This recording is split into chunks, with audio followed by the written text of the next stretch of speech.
Hello viewers, welcome to the Postgraduate Diploma in Environmental and Occupational Health. Today we are going to discuss about MEVE 002, that is healthcare sector. So far we have studied many hazards like chemical hazards. But today we are going to discuss about some of the important physical hazards which are come across by the healthcare workers, those who are working in the hospitals, those who are working in the nursing homes, like that. So what type of hazards we can expect in healthcare sector? So any hazard, it may be in the form of energy or it may be in the form of fire or electricity. So we have already discussed at length of the physical hazards in some other courses, but they are pertinent to some industries or some other organizations or some educational institutions, depends upon their work. But today particularly we are going to discuss about the physical hazards which are faced by the healthcare sector. So energy that can enter our body through our skin, that is maybe it is heat, cold, vibration or radiation, or maybe it is an electric shock. Through our ears, it may be noise or music or shouting, like that. And sometimes it may be through our eyes also, like light, laser, sunlight. So exposure to the physical hazards which are all these mentioned especially can cause the pain and injury. That means if it occurs every day, and then definitely the people may develop like exposure to slips, trips, falls, that is electricity, noise, vibration, radiation, heat, cold and fire. So these are some of the examples of the physical hazards, especially they are come across in the healthcare sectors. So now today we are going to discuss about only few, not all, but most important as well as the major, normally slips, trips as well as falls, that is STF. It is a common phenomenon in all healthcare sectors. So we will see that what is the slippery floors, trips and falls, and then how it will happen. And also we will discuss about the shock injuries also in the healthcare sector especially. So slips, trips as well as falls on the level surfaces, normally they were the second most commonly reported accidents which are caused in the healthcare sector every year. So 30% of the reported events are the accidents which are resulted in the participants' absence from work for more than a month. So that means they are not accustomed to that particular area. So doctors, especially nurses and technicians and lab workers, staff, as well as the social workers and responders, and also the attendants for the patients at different levels, and also maintenance staff and security personnel, food service staff and housekeeping staff, as well as the other people, all are needed for the health services. So all individuals, those who are come across this type of healthcare environments and who have the potential to come to contact with the patients, and also the infectious materials and like bodily fluids or the contaminated medical supplies and medical equipment, and also contaminated environmental surfaces, and also contaminated air especially, all these are normally call it as a group of things, that is healthcare personnels, that is HCP normally we can call it as.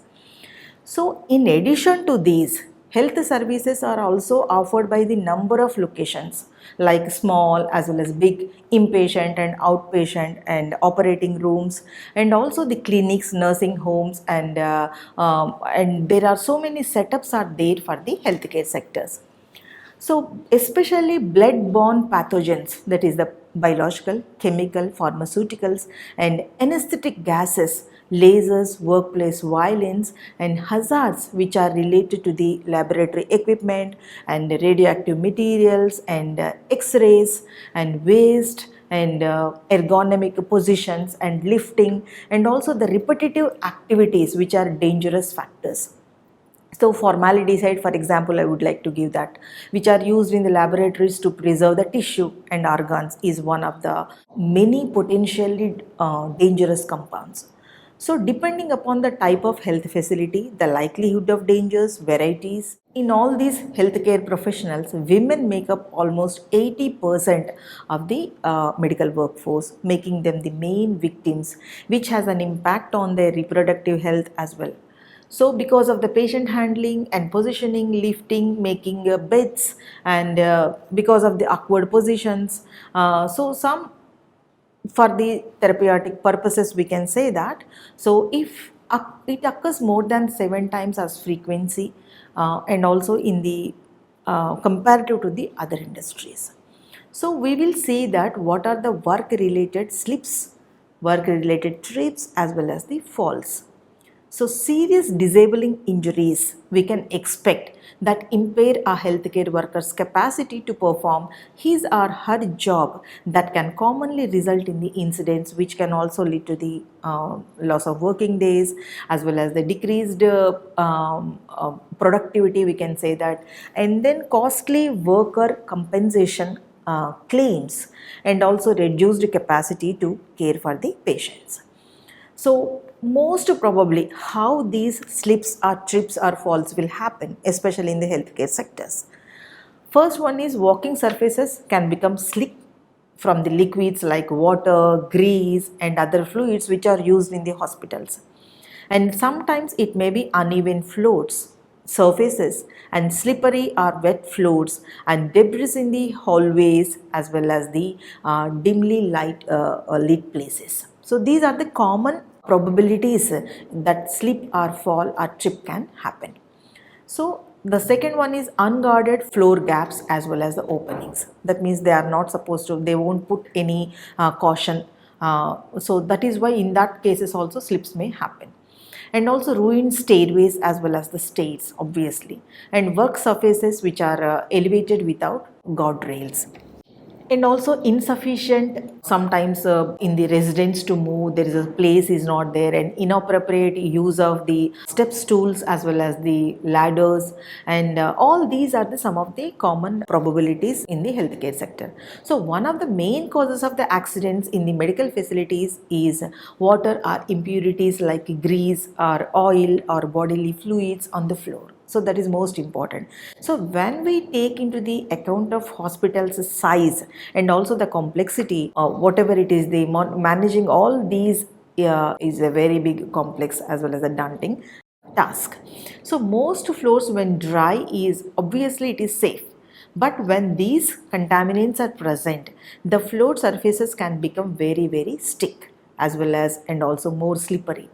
So, and also it is more slick, the floors. So areas of the healthcare facilities where the employees are most vulnerable to the slips, trips or falls because of the contaminants on the floor. Normally they are the central supply of that particular this one, as well as the emergency rooms, and also the intensive care units, laboratories, laundries, and physical therapeutic rooms, as well as the radiology and surgical suite. So in all healthcare settings, slippery flooring brought on by the continuous washing processes and are the other common issue. So slips can happen in places where water can collect, including whirlpool tubs, as well as sinks, kitchen areas, cafeterias, outside doors and bad weather, and also kitchen areas. So departments which are responsible for facility of the maintenance, where grease and oil might collect on the floors of the work area, that can present a slip hazard. So the footing may be especially in doubt if the patients are which are in contact with water or bodily fluids, especially why I am telling about the bodily fluids. It may be blood, it may be a vomiting, or it may be an urine. So one of the most common types of accidents in hospitals from trips, slips, falls are these are the body fluids. So employees in the industry face differently and as well as considerable risks due to the operations which are part of the healthcare landscape. So what are the health issues because of these slips, falls as well as trips? So first one is body injury, and the second one is broken bones, and the third one is permanent disability. So how do we prevent this type of slips? Normally how much care or what type of prevention measures we can use to minimize these STF? So mostly when working at heights, we have to use a proper safety equipment and also sincerely follow safe working practices and keep the floors free from clutters, debris as well as spills. And immediately, that is as soon as that happens, immediately clean up spills is most important. And next we'll move on to sharp injuries. So what are sharp injuries? So especially what are sharp objects? The first one we will think, and then the objects which comes into our mind in the healthcare sector is injections, that is the needles, or otherwise blades, or otherwise like scalpels they will call it as, and other medical tools that are required for doing healthcare services.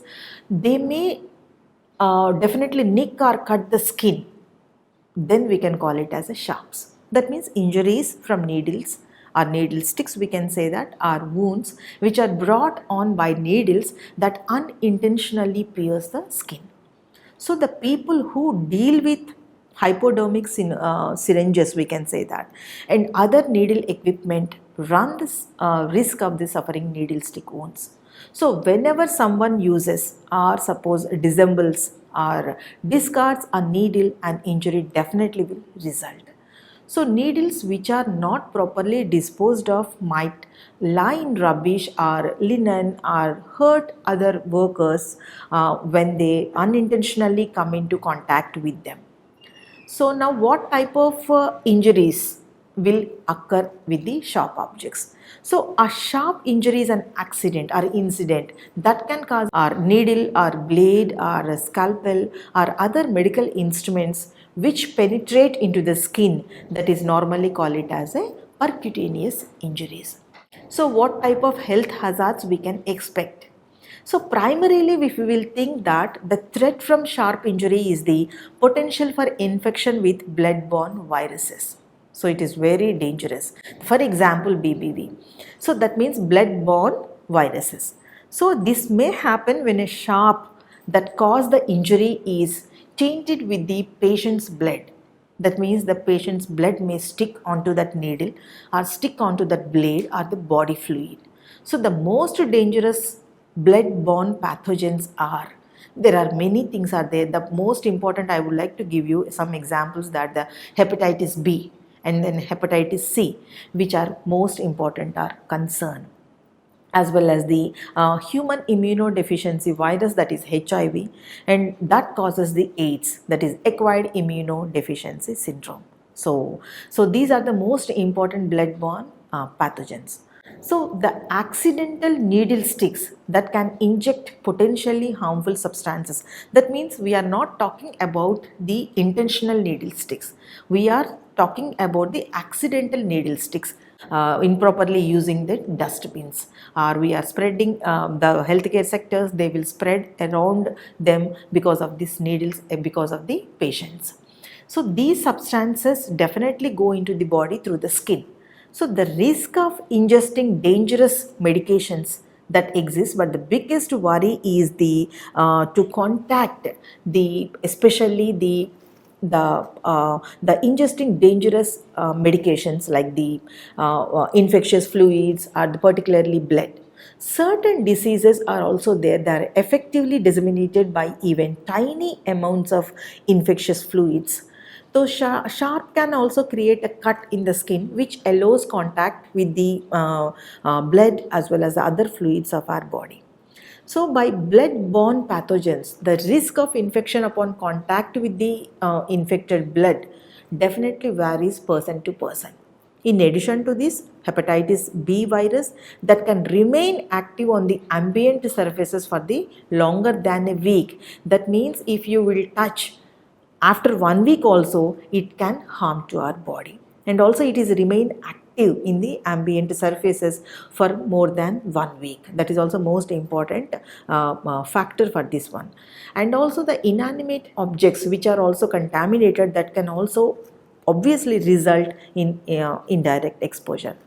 So in the healthcare sectors especially, and employees, laboratory researchers, and and also veterinary employees, they have all contacted numerous additional diseases which are caused by viruses, bacteria, fungi, and also other microbes that result in the injuries. For example, I would like to give some examples like blastomycosis and also brucellosis, and then cryptococcosis and diphtheria and herpes, malaria, and mycobacteriosis and mycoplasmic pneumonia, and then Rocky Mountain spotted fever. So these are the syphilis and tuberculosis. These are some of the examples. So many of diseases were transmitted in rare as well as the isolated events. So they still demonstrate, and the needle stick and sharp injuries can have serious consequences. So what we have already discussed about the hepatitis B and then hepatitis C, and also the HIV. So the transmission of the infection that depends on the number of factors like the person's natural immune system, and also age factor, and also other related associated ailments. So we know the number of injuries each year is definitely high, and also how to prevent this type of injuries is most effective way to protect the workers. So if we will think about the comprehensive sharp injuries prevention, so some programs have been already developed. So that is the properly recommended guidelines and improved equipment design and effective disposable systems, and also employees training and safe recapping procedures, and wherever it is necessary, obviously, and then surveillance programs. These are the most important prevention techniques. So as part of the program to reduce the sharps injuries, workers those who are working with the sharps must receive education as well as the training regarding that particular equipment, and also they have to receive training on how to safeguard themselves, and also while using the devices and other who could come into contact with it during or the after procedure of the medical equipment. And also it is also recommended that the people utilize safety engineered tools like shielded needle devices or needle free systems. This is also most important as well as interesting developments with self sealing ports and syringes, and some jurisdictions we can say that mandate the use of these safety devices, and also according to the physical healthcare systems, and also medical healthcare systems, and also the public healthcare systems. So the patient safety as well as the healthcare providers, the safety must be taken into account while using these devices. So normal recommendations, we can see that needles shouldn't be capped again. That means once you are used, it should go into the dustbin. And then healthcare personnel should always cover open skin regions or lesions on hands and arms with dry dressing. And used items should be immediately stored in a conveniently or the designated puncture resistant container, which are normally conveniently accessible at the point of care. So these are the most important, and the normally they are negligent people and then casual attitude, it will not work, and then they will get affected. And also if the dressing makes it difficult to practice good hand hygiene, as well as the consultation is highly required. If spills of blood or bodily fluids are anticipated, protect your eyes, nose and mouth with protective gear. These are the most important small important things. And if someone has been exposed to blood or bodily fluids, the immediately administering the first aid immediately, that is right away, we can say that. So initial aid should consist of normally gently washing the wounded location with soap and water, and also the rinse with the running water, and the broken skin should be rinsed thoroughly. So if you will see the healthcare hierarchy of the prevention, the next thing comes with the elimination. So we have to look for the strategies to stop using needles during the procedures, and the administration of the medications, and also the collection of the specimens. And if you will see the engineering controls using sharps disposal containers or other devices with an integrated injury prevention function, eliminate or isolate the hazard. Since no single device or technique will be effective in every circumstances, only safety devices must be carefully chosen. So that is most important. That means accidents are inevitable, but the only measurements we have to take, or the precautionary measurements we have to take, are more important, and they have to be carefully chosen. And also how to control the workplace accidents. So that means actions that can be taken to reduce injuries like this type of accidental injuries.